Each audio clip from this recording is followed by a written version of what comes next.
성부와 성자와 성령의 이름으로 아멘. 하늘을 우러러. 사랑할 하나님 아버지 뜻 안에서 예수님과 어머니 하나 되신 성심의 용에 되어 기도드립니다. 사랑할 예수님과 어머니, 오늘도 저희들에게 이런 진리의 나라를 초대하여 주시고 깨닫게 해주시고 영안을 열어주시니 감사드립니다.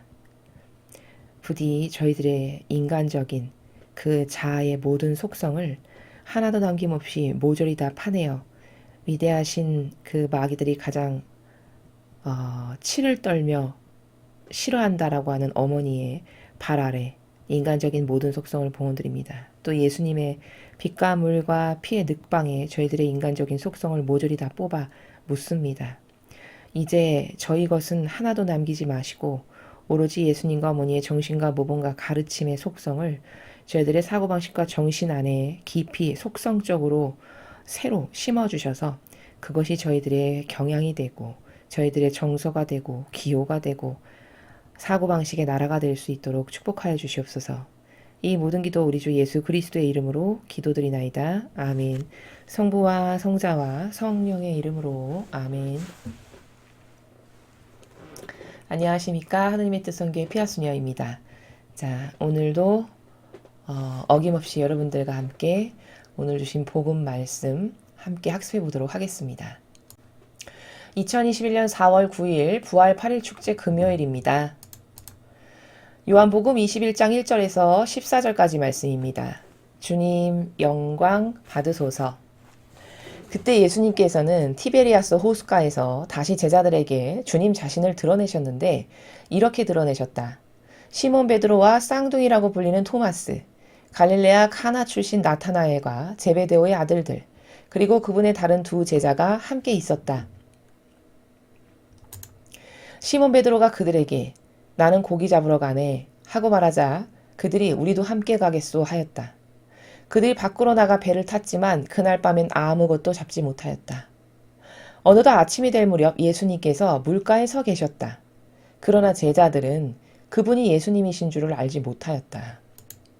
예수님께서 그들에게 얘들아 무얼 좀 잡았느냐 하시자 그들이 대답하였다. 못 잡았습니다. 예수님께서 그들에게 이르셨다. 그물을 배 오른쪽에 던져라. 그러면 고기가 잡힐 것이다. 그래서 제자들이 그물을 던졌더니 고기가 너무 많이 걸려 그물을 끌어올릴 수가 없었다. 예수님께서 사랑하신 그 제자가 베드로에게 주님이십니다 하고 말하였다. 주님이시라는 말을 듣자 옷을 벗고 있던 베드로는 겉옷을 두르고 호수로 뛰어들었다. 다른 제자들은 그 작은 배로 고기가 든 그물을 끌고 왔다. 그들은 뭇에서 100m쯤밖에 떨어져 있지 않았던 것이다. 그들이 뭇에 내려서 보니 숯불이 있고 그 위에 물고기가 놓여 있고 빵도 있었다. 예수님께서 그들에게 말씀하셨다. 방금 잡은 고기를 몇 마리 가져오너라. 그러자 시몬 베드로가 배에 올라 그물을 뭇으로 끌어올렸다. 그 안에는 큰 고기가 153마리나 가득 들어 있었다. 고기가 그토록 많은데도 그물이 찢어지지 않았다. 예수님께서 그들에게 와서 아침을 먹어라 하고 말씀하셨다. 제자들 가운데는 누구십니까? 하고 감히 묻는 사람이 없었다. 그분이 주님이시라는 것을 알고 있었기 때문이다. 예수님께서는 다가가셔서 빵을 들어 그들에게 주시고 고기도 그렇게 주셨다. 이렇게 예수님께서는 죽은 이들 가운데서 되살아나신 뒤에 세 번째로 제자들에게 나타나셨다.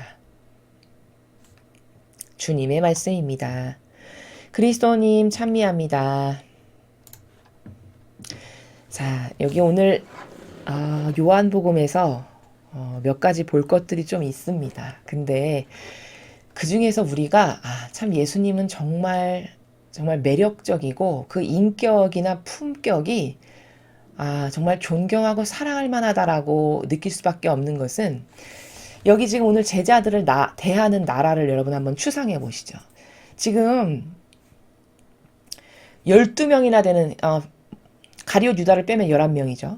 11명이나 되는 제자가 있었는데 그토록 많은 순환과 고통을 받으시는데 똑바로 거기 옆에 지켰던 제자가 제대로 된 제자가 단 한 명도 없었어요. 그렇죠? 게다가 그것도 수석이라고 뽑아놨는데 수석제자라고 뽑아놓은 거는 네가 똑바로 모범을 잘 보여서 잘 이끌고 나가라 이렇게 해서 뽑으신 거잖아요.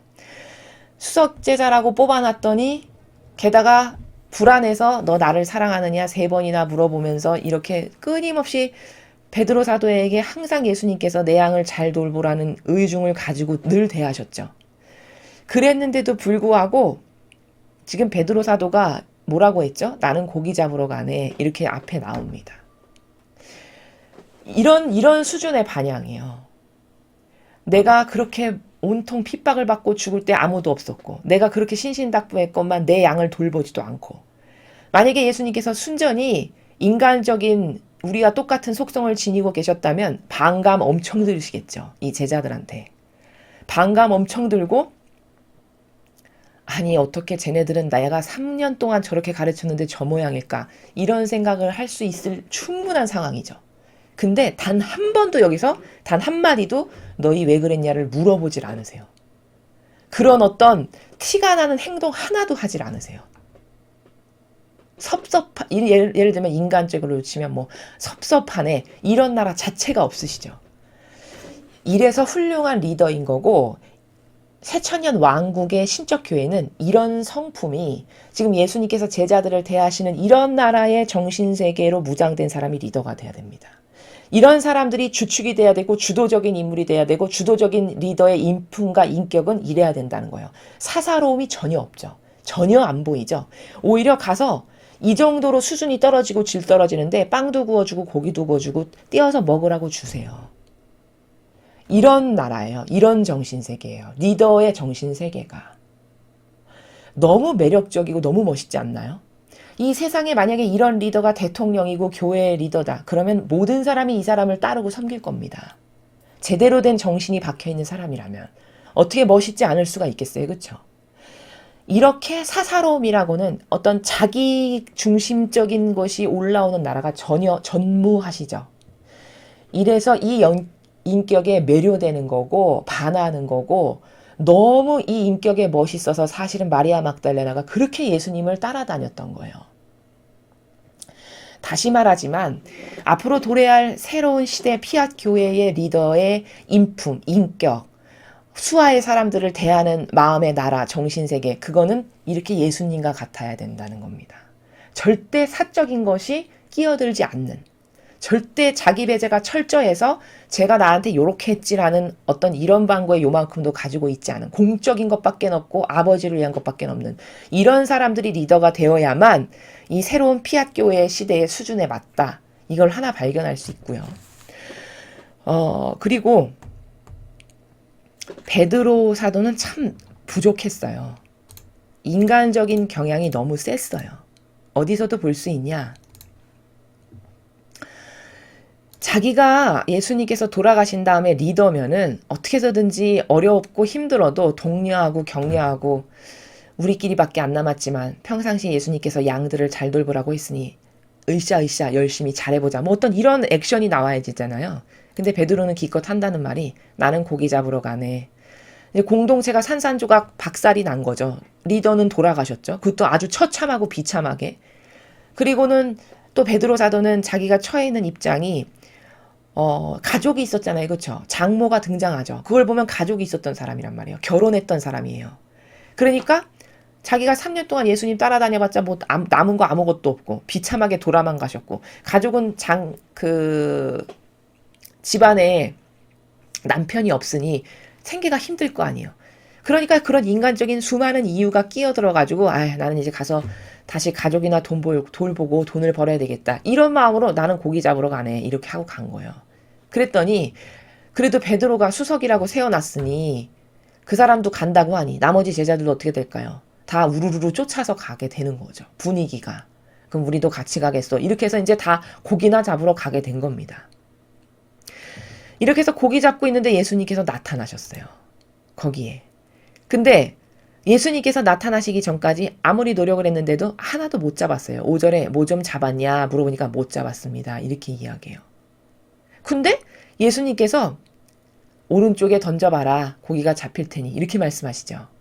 자, 그러면 똑같은 연못인데, 그쵸? 뭐 이 바다에서 했던 걸 저 바다로 가서 하는 것도 아니잖아요.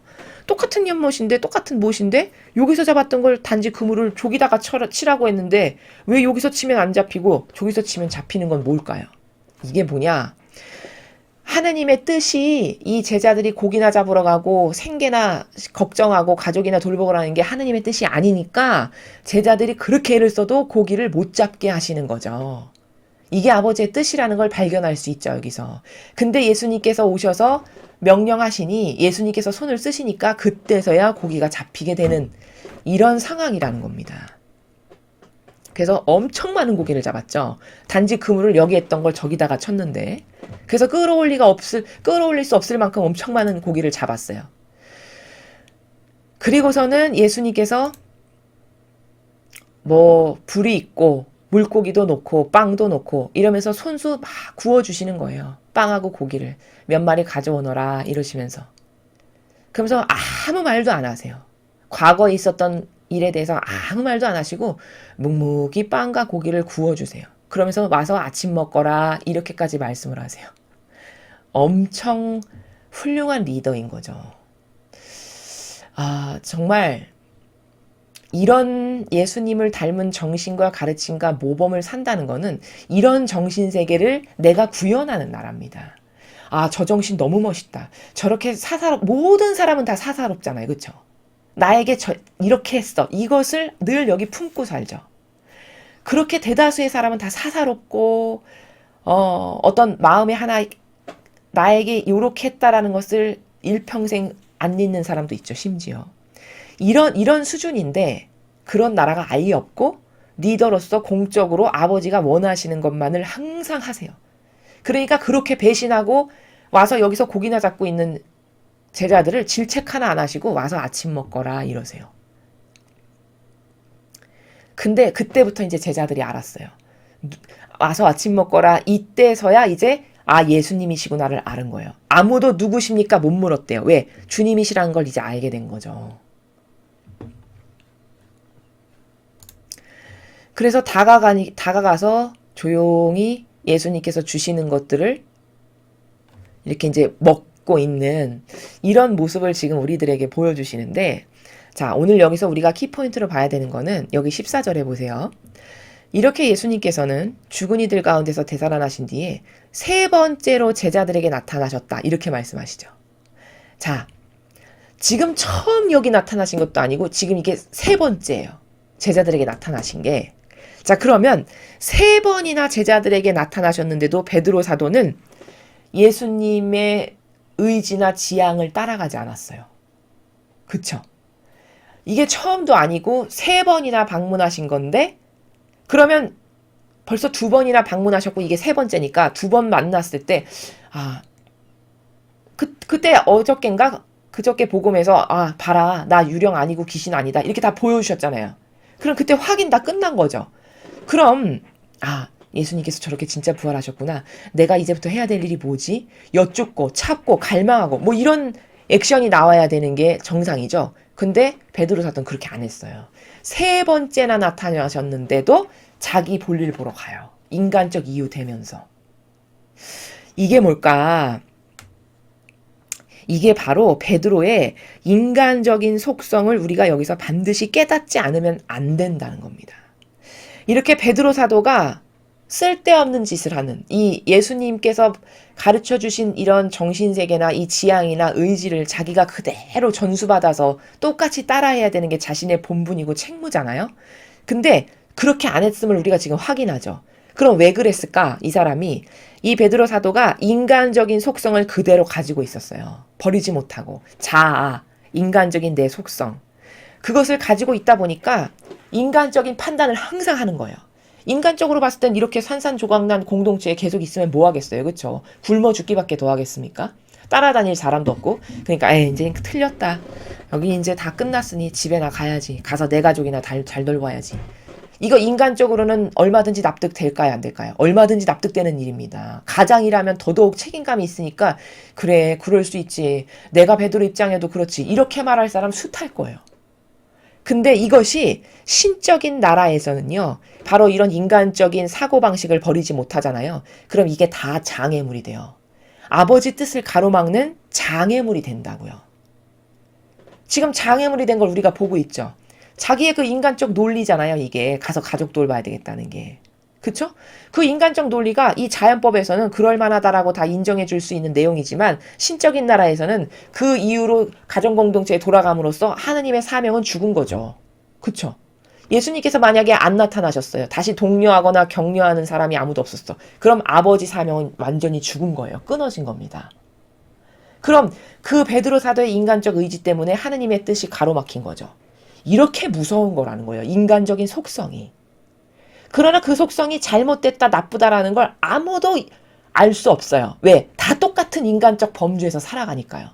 그러니까 다른 제자들도 그 중에 단 한 명만 깨어 있었어도, 단 한 명만 인간적인 걸 안 따르고 살았었어도 우리가 이러면 되냐, 이러면 안 되지. 예수님께서 이렇게 당부를 당신에게 했는데 그러면 게다가 부활하시지 않았냐. 그분을 찾고 갈망하고 자꾸 여쭙고 우리가 다음 해야 될 일이 뭔지 이렇게 해야 된다. 한 명만 그렇게 말했어도 이렇게까지 되지 않았겠죠. 근데 죄다 이 인간적 이유에 동조하죠. 이게 뭘까? 이런 인간적인 속성을 버리지 못하면요. 우리 안에 우리는 이런 베드로 사도와 같은 실수를 인생 한평생 계속하게 되고요. 그런 실수, 인간적인 속성 안 버려가지고 그런 인간적인 내 판단으로서 뭐 결정하는 거 몇 번 하잖아요. 그럼 금방 나이 들고요. 그렇게 해서 죽으면 남는 열매 아무것도 없다는 거예요.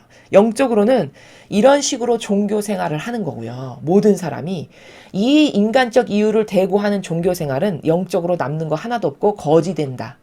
이게 답이라는 거예요. 그래서 보통 우리가 이런 거 있죠. 인간적이다 하면 대표적인 속성이 뭐냐면 정이 있는데 어떻게 참아 그렇게 뭐 이런 거 있어요. 인정에 이끌려서 정에 이끌려서 뭐 이런 거 있거든요. 그래도 지금까지 한 게 있는데 어떻게 참아 그렇게까지. 이게 인정이나 정에 이끌리는 사고방식이에요. 근데 이게 신적이냐? 이게 절대 신적이지 않다는 거예요. 이런 어떤 인정이나 정에 이끌려서 뭘 결정하는 게 다 인간적인 사고방식이라고 하는 범주의 나라인데 이런 것은 다 종교 생활을 하는 대다수의 사람들이 이런 어떤 정의나 인정에 이끌려서 살아가니까 올바른 결정을 할 수가 없는 거예요. 예를 들어 아주 쉬운 예를 들면 로마 가톨릭에 아직 남아 계시는 신자분들이 많이 계시거든요. 근데 계시록에 보면 18장인가에 너가 탕녀가 이 지경이 되면 거기서 떠나라, 나와라 이렇게 쓰여 있어요. 그럼 지금은 그런 도를 지나쳤거든요. 그러면 그 교회를 나가지 말고 나와야 된다라고 말씀을 드렸거든요. 근데도 대다수의 신자들은 나오지 못하고 거기 계속 나가세요. 그럼 나가는 이유가 뭘까요? 마음 한켠에 내가 어려서부터 유아 세례 받고 다닌 곳인데 어떻게 그렇게까지 이런 마음이 있는 거죠. 혹은 뭐 내가 뭐 사람 보고 다니나 하느님 보고 다니는데 하느님은 어디든지 다 계시지. 물론 그 말이 100% 틀린 건 아니에요. 그러나 그 교회에서는 끊임없이 모욕을 받고 계시고 몇 년 전엔 심지어 나는 이제 그 교회를 부분교회로 인정한다. 이렇게까지 말씀하셨거든요. 아버지께서. 이제 거기가 주력 교회가 아니에요. 부분교회라고 하셨어요. 거기도 이제. 그럼 아버지께서 그렇게 선택을 하시고 결정을 하셨으면 나는 신적인 사고방식이라는 건 이런 거거든요. 아버지의 그 결정에 그냥 순순히 순종하는 마음으로 무조건적으로 따르는 게 이게 신적인 사고방식이에요. 근데 대다수의 사람이 그 로마 가톨릭을 못 나오는 이유는 자기의 정서나 어떤 기호나 인정이 그래도 어떻게 그렇게까지 해. 이런 마음 한켠이 있는 거거든요. 이게 신적인 사고방식이 아니고 오늘 베드로 사도도 왜 고기 잡으러 가고 가족 돌보러 왔냐. 이런 게 다 인성에 치우치고 인간적인 것에 치우친 사고방식과 경향들이라는 거예요. 그럼 그게 똑같이 인간적인 사고방식으로 살아가는 사람의 눈에는 그게 악하다라고 보이지가 않는다는 게 문제죠. 왜? 그게 뭐 특별히 막 사람을 죽이거나 뭐 도둑질을 하거나 뭘 훔치거나 이런 게 아니죠. 그냥 자신이 일평생 갖고 살아온 정서고 어떤 기호고 내가 이런 게 착한 거 아닌가라고 생각하는 나의 선이고 이런 것들이에요. 근데 그것을 빠져나오기가 참으로 어렵다는 거죠. 왜? 그게 악하게 보이지도 않고요. 또 그게 수십 년을 나의 어떤 이 마음과 정서 안에 젖어들어 있기 때문에 그것이 익숙해요. 그 편한 상태예요. 내가 그 경향에서 사는 게. 이러니까 거기서 나오기가 어려운 거거든요. 근데 이런 인간적인 속성과 경향에 이끌려서 무엇을 결정하는 것을 노하지 못하면 여기 베드로 사도가 효용과 가치가 엄청 떨어지는 이런 일을 하죠. 예수님 돌아가신 다음에. 나도 이 사도와 같을까요? 다를까요? 똑같은 거예요. 별반 다르지 않습니다. 그럼 많은 것들이 손실되는 거고 버려지는 거고 낭비되는 거예요. 영적으로는. 그래서 여러분께서 오늘 이 복음을 통해서 베드로 사도가 이 정도로 인간적이어가지고 참 많은 실망을 예수님께 안겨드렸겠죠. 말씀은 안 하시지만. 그리고 참 효용과 가치와 질 떨어지는 반향과 행동을 많이 했어요. 그럼 그렇게 되고 싶냐 나도. 인간적인 속성을 버리자면 나도 요런 사고방식밖에 할 수 없는데 그렇게 되는 게 내가 원하는 건가, 그런 모습이 만족스러운가, 이거를 스스로 반추해 봐야 된다는 것이죠. 그래서 이 새 시대는요, 아버지께서 말씀하시기를 앞으로 도래할 성화의 시대, 새천년 왕국은 어떤 시대가 돼야 되냐? 여러분이 지금까지 가지고 계셨던 그런 다양한 인간적인 속성들 있죠. 그 인간적인 것을 다 신적으로 에너지를 전환시켜야 돼요. 다 신적 사고방식으로. 신적 사고방식이라는 건 뭐냐? 예수님과 어머니께서 하셨을 법한 사고방식을 나도 똑같이 따라하는 거예요. 그럼 예수님과 어머니께서 하셨을 법한 사고방식은 다 무엇에 근거하죠? 아버지가 이걸 좋아하실까? 이거 아버지께서 반기실까? 이거 아버지 영광이 드러나는 건가? 이걸 근거로 행동하셨어요. 나도 그래야 돼요. 이게 인간적인 것을 신적인 것으로 전환시키는 거예요. 또 세상적이고 육적인 것을 다 영적인 것으로 전환시켜야 되는 게 신앙생활이에요. 앞으로 새천년 왕국은 이런 식으로 신앙생활을 하지 않으면 절대 살아남을 수 없는 시대가 올 거예요. 즉 세상적이고 인간적인 것, 이런 베드로 사도가 가지고 있는 사고방식, 나도 내가 옳다라고 믿고 따르는 나의 기호적이고 속성적이고 내선 이런 주관, 이런 거 있죠. 내 주관. 이 모든 것을 다 영적인 예수님과 어머니와 관련된 거, 두 분의 정신과 가르침과 모범에 관련된 이런 것으로 에너지를 다 전환시키지 않으면, 이러면 한평생 종교생활 하다 끝난다. 이걸 알아야 된다는 것이고요. 그래서 이 시대에 주시는 이 메시지를 포함한 다양한 말씀들이 있죠. 이 말씀들을 내 마음 안에 체계화시키는 게 지금 하느님 아버지께서 우리를 준비시키시는 과정이에요. 즉 체계화시키신다는 건 뭐냐면 아버지께서 매일 가르쳐 주시는 것 하나하나를 나의 사고방식과 정신이 되게끔 노력하고 그 나라에서 행동도 해보고 자꾸 그걸 나의 습관과 기호가 되게끔 적용시키는 거, 이게 신적인 것으로 신앙생활을 하는 우리들이 앞으로 해야 될 지침이고 반드시 따라야 될 절대값이고 이런 거라는 거죠. 그래서 이 사도들의 부족함, 오늘 특히 이 리더라고 하는 이 베드로 사도가 얼마나 부족했는지를 이 성경 말씀을 통해서 잘 깨닫고, 나도 저런 오류나 저런 손실이나 저런 효율과 가치가 떨어지는 것을 안 하려면 나도 베드로 사도가 가지고 있는 것과 같은 저런 인간적인 속성을 내 사고방식과 마음 안에서 얼른 없애지 않으면 많은 것들을 낭비하고 흘리는 게 돼요. 예를 들면은 맛있는 음식을 이렇게 한 솥 끓였는데 절반은 땅에 흘려서 버리고 절반만 거두는 이런 손실을 종교생활은 끊임없이 있게 한다는 거예요. 그래서 그런 손실을 안 하려면, 그런 어리석은 일을 안 하려면 이렇게 인간적으로 납득되는 이유들 있죠. 내가 나를 합리화시키고 납득시키는 이런 다양한 이유들. 그래도 인간의 정의 그런 게 아니지 뭐 이런 기타 등등. 이런 것으로서 예수님이나 어머니의 사고방식과는 다른 것을 하는 그런 나의 기호와 경향을 과감히 끊어버리지 않고서는 이 세계에서 벗어날 수, 이런 베드로 사도가 사고하는 나라, 이런 나라에서 나도 절대 벗어날 수 없다. 이게 답이다라는 것을 여러분들이 꼭 반드시 명심하시고 깨달으셨으면 좋겠습니다. 이상으로 2021년 4월 9일 부활 8일 축제 금요일 복음 해설을 마치겠습니다. 감사합니다.